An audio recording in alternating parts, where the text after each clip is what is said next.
Have you ever needed to work with exact fractions in your math problem, like 1/3 or 1/5, but Python gave you weird decimals instead? In this video, I'll show you how Python's fractions module can handle exact math just like you do on paper. Of course, the first step is to import our fractions module, but from fractions module, I will import fractions class. And now I have everything I need to work with fractions. Let's create a variable a that will be fraction. To do that, I need to write the fraction class. This way, I will create a fraction object. First way of creating a fraction is to pass two numbers.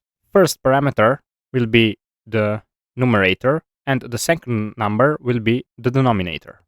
So this is a fraction 1/3, and the exact value is 0.3333, etc.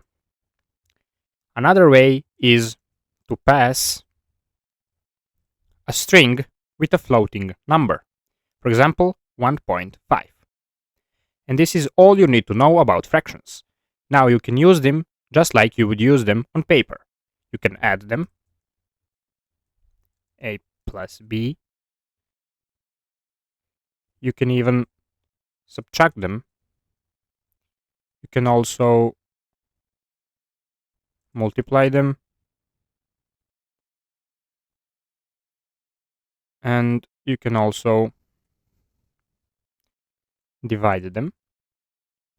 Another cool feature is that you can mix them with regular floating numbers.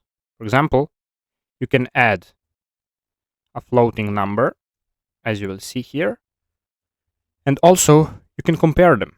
You can check if b is equal to 1.5, or you can check if your a number is greater than b. You will see now when I run this that everything will work. As you can see, everything worked and there is no problem.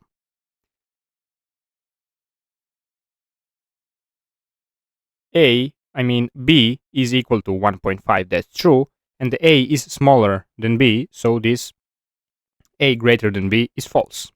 When I compare, when I add a fraction and a floating number, it's converted into float by default. And if I add or do any operation with two fractions, the ending number will also be a fraction. If you want to learn more cool math tools in Python, make sure to watch my video on Math module next. And don't forget to subscribe for more short and useful Python tutorials.